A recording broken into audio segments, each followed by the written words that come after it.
Bob Rouse took the experience he gained from working for a Fortune 500 company and purchased a small business to be on his own. Rouse built a multi-million-dollar business by specializing in powder coating paint applications where bonding the paint to metal is essential for durability in its ultimate use, such as wheels for over-the-road trucks and frames for high-performance funny car dragsters. But with his success came new challenges Rouse would have to face. Bob was concerned about how to turn the business over to the next generation and protect everything he had worked for from being lost in a lawsuit.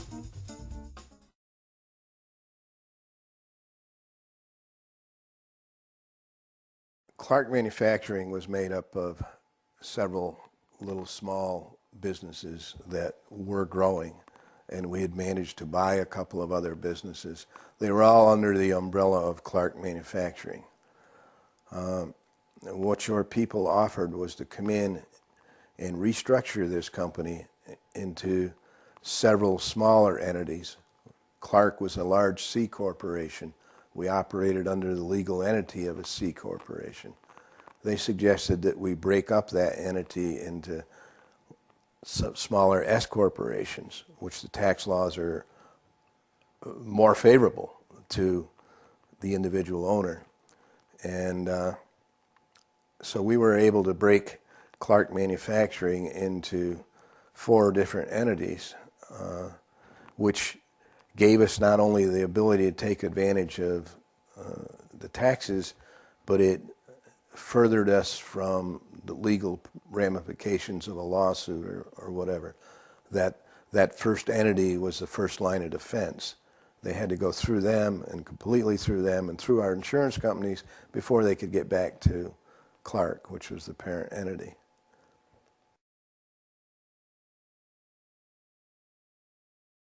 Well, like anything that you own, you would kind of like to know what's it worth, and how do you determine what it's worth.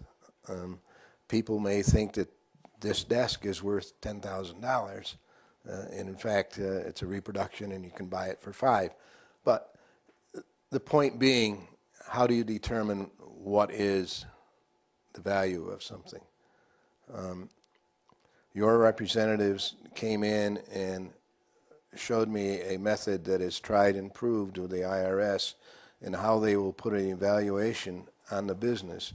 There are 3 different methods that they have to use, and they go through all of them and come up with a value, and then massage those values together and come up with a legal value for that business. And this will stand up in the IRS system and stand up in court. Once they come up with it, it can't be challenged for a period of years as long as nothing significantly changes. And so that was a big benefit to me, the fact that I had an independent people, independent methods of coming up with the value of a business. Once I got that value, there are many ways to try and get that value if that's what you want to do. In my case, I was interested in getting it into the hands of my family.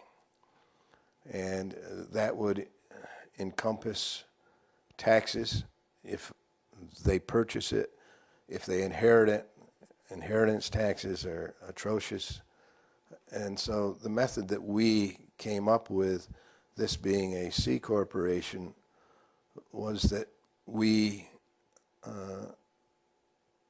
sold my shares of that C corporation back to the corporation at the valued price per share of stock that had been determined.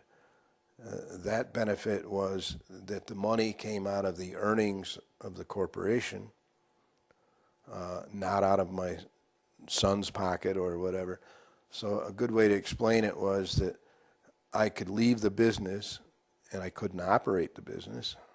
I had to physically leave the business, and I could get the value of my share of that business paid to me by the company over a period of years, which you can determine.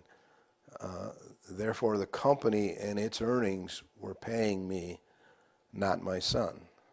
So if the company made more money, I didn't get any more money. I got just my monthly payments, but my son was able to enjoy and use that money to continue to grow the business and ensure that I was going to be paid.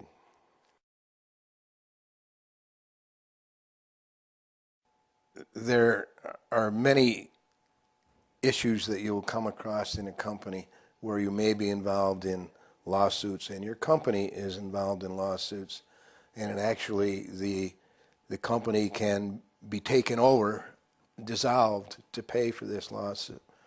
And one of the biggest fears that I had was we had a portion of our corporation that was involved in day-to-day deliveries within, say, an 800-mile radius of product that was manufactured. We put it on a trailer, which was hauled by a truck, and they would deliver this and, in some cases, install it. And I had told my son that one of my greatest fears was that one of these days the trailer would come loose, or the driver would get involved in a jackknife situation or whatever, and that we would be involved in a large lawsuit. And although we had several $1 million in coverage, that it would go beyond this if there's a loss of life, serious injury, and so forth, that we could be wiped out.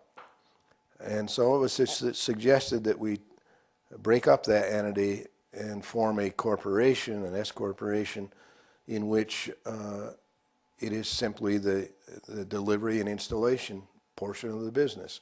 They contract with a major part of the corporation. They're a separate standalone corporation. So if this does happen and the lawsuit occurs, they own that business. They own the trucks, they own the trailers. They don't own the major portion of the business. It's gone, and that's it. And I did have occasion to actually have that happen.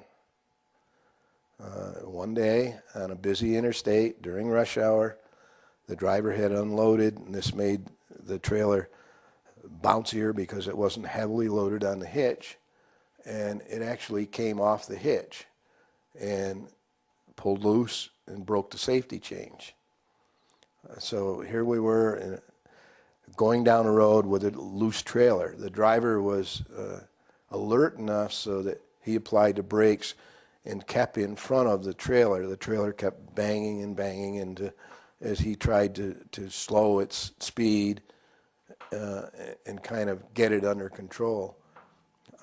He was able to get it off to the side of the highway, kind of, before it got underneath him and actually tipped the truck over and the trailer and totally destroyed both vehicles.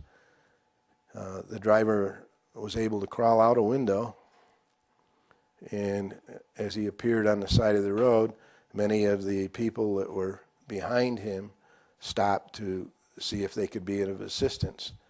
And 2 or 3 of them stayed until the state police arrived, and they wanted to give testimony for him about what a great job he had done in containing that trailer. He hadn't taken off and left it, and how he probably avoided loss of life or serious injury to several of the people that were involved in that immediate area. So it gave me a good feeling that we were able to do that, and we didn't actually have a lawsuit, but it also gave me a peace of mind in knowing that had we been involved in a large lawsuit, only that small entity of the business would have been lost. I guess I would say peace of mind in knowing that I finally had accomplished what I wanted to accomplish all along. You never get time to go ahead and plan your estate. You don't get time to plan the transfer of assets or business. What this did was there was a gentleman in front of me who led me through all of these steps and made it painless. He said, "This is, what do you want to do? What do you want to accomplish?" And then he made it happen. It was all laid out in front of me. All I had to do when I got done was sign my name. So after years of thought and procrastinating, it was finally done.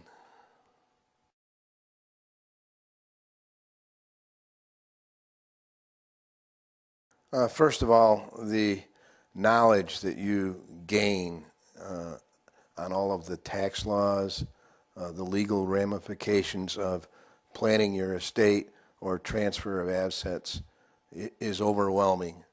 And the fact that you have some of the best experts in the field helping guide you, who have knowledge of what other people have done and how it works through the courts, is priceless.